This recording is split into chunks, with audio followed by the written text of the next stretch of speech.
ফাঁচী বজাৰ পূজা সমিতিৰ উদ্যোগত সূৰ্যকণ্ঠ জুবিন গাৰ্গৰ 53 সংখ্যক জন্মদিন উদযাপন।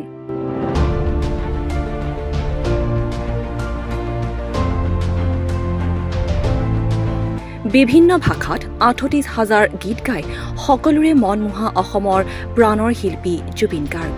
18 নৱেম্বৰত জুবিন গাৰ্গৰ আছিল 53তম উপজাতি। সেই উপলক্ষে এই বিশেষ দিনটো ৰাজ্যজুৰি উদযাপন কৰা হয় বিভিন্ন প্ৰান্তত।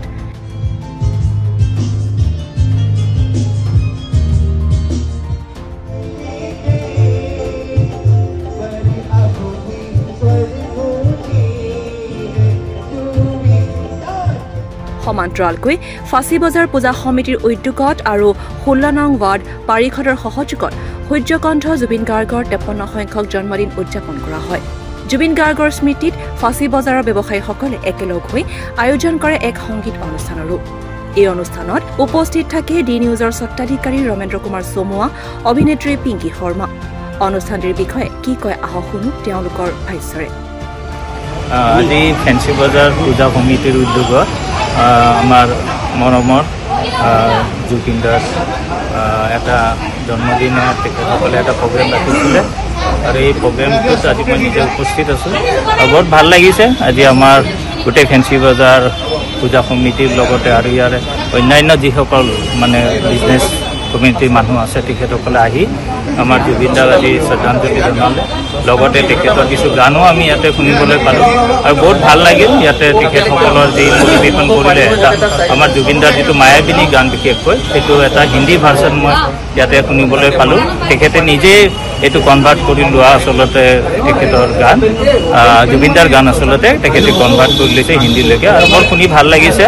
আৰু মই ভাবোঁ তেওঁলোকে জুবিন দাক যিটো শ্ৰদ্ধাঞ্জলি জ্ঞাপন কৰিছে সঁচাকৈ লেখত ল'বলগীয়া আৰু মই সকলোকে ইয়াৰে গোটেই পূজা সমিতিক মই ইয়াৰ বাবে ধন্যবাদ জনাইছোঁ জুবিন দাৰ আজি জন্মদিন পালন কৰাৰ বাবে। পুনৰবাৰ ধন্যবাদ জ্ঞাপন কৰিছোঁ এই পূজা কমিটিৰ যিসকল বিষয়ববীয়া আছে তেওঁসকলক অন্তৰপূৰৰ পৰা ধন্যবাদ। কাৰণ এনেকুৱা আমাৰ যি ভাল অনুষ্ঠানবোৰ তেনেকুৱা অনুষ্ঠানবোৰ আচলতে আমি সদায় আশা কৰোঁ আৰু অনুষ্ঠানৰ আঁৰত যিসকল ব্যক্তিৰ কষ্ট জড়িত হৈছে তেওঁলোককো ধন্যবাদ যথেষ্টখিনি। ইমান ধুনীয়াকৈ এখন সমাজৰ এটা একগোট হোৱাৰ এই অনুষ্ঠান যিসকলে যি কষ্ট কৰিছে সেই কষ্ট যেন অব্যাহত থাকে এনেকুৱা যেন ভাল ভাল অনুষ্ঠানৰ প্ৰতিষ্ঠা। আজি ফাঁচী বজাৰ পূজা সমিতি আৰু 16 নং ৱাৰ্ড কাউন্সিলৰ সহযোগত আমি আজি জুবিন গাৰ্গৰ 53 সংখ্যক জন্ম দিৱস উদযাপন কৰিলোঁ আৰু ইয়াৰ মেইন উদ্দেশ্যটো আছিল আমাৰ ফাঁচী বজাৰ হৈছে কসমপলিটান জেগা।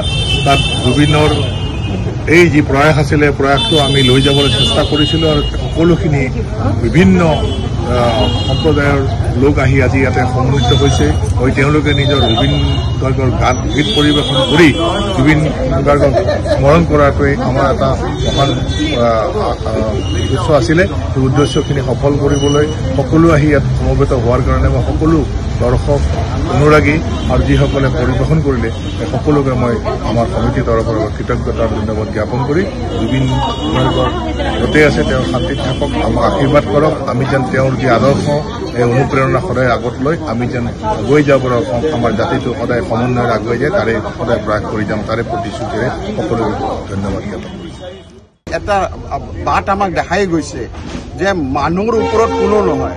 ভূপেন দা গাইছিলে মানুহে মানুহৰ বাবে, কিন্তু জুবিন দা ব্যক্তিগত জীৱনত সেই বস্তুটো জীয়াইখিনি আমাক দেখালে যে মানুহে মানুহৰ বাবে কি ধৰণে কাম কৰিব পাৰে। গতিকে আমি সকলোৱে জুবিন দাৰ যি ব্যক্তিত্বৰ কৰ্তৃত্বৰ পৰা আমি শিক্ষা ল'ব লাগে আৰু তেখেতৰ যি চৰিত্ৰ আছে এইটো মাল্টি ডাইমেনশ্যন চৰিত্ৰ বুলি কওঁ। যেনেকৈ হিন্দী ফিল্ম ইণ্ডাষ্ট্ৰীত এটা খুব বলিউডৰ নামী এক্টাৰ আছিল দেৱানন্দ, তেখেতে ফিল্ম প্ৰডিউচ কৰিছিলে, ডাইৰেক্ট কৰিছিলে, এক্টিঙো কৰিছিলে। কিন্তু জুবিন দা তেখেতে দেৱানন্দ চাহাবে কেতিয়াও গান গোৱা নাছিল, গান লেখা নাছিল, কিন্তু জুবিন দা ফিল্ম বনাইছে, জুবিন দা গান গাইছে, জুবিন দা এক্টিং কৰিছে। কিন্তু বহুৱাই আমি প্ৰতিবাদ ধ্বনি এনেকুৱা প্ৰতিভা কেতিয়াবাৰ মানে জন্ম লয়। আৰু দুটা লাইন কৈ মই জুবিন দাক মানে শ্ৰদ্ধা মই যাচিব বিচাৰিছোঁ। हजारों बरस नरगिस जब रोती है अपनी बेनूरी पे तब जाके चमन में होता है दीदावर पैदा। जुबिन दा अमर हो।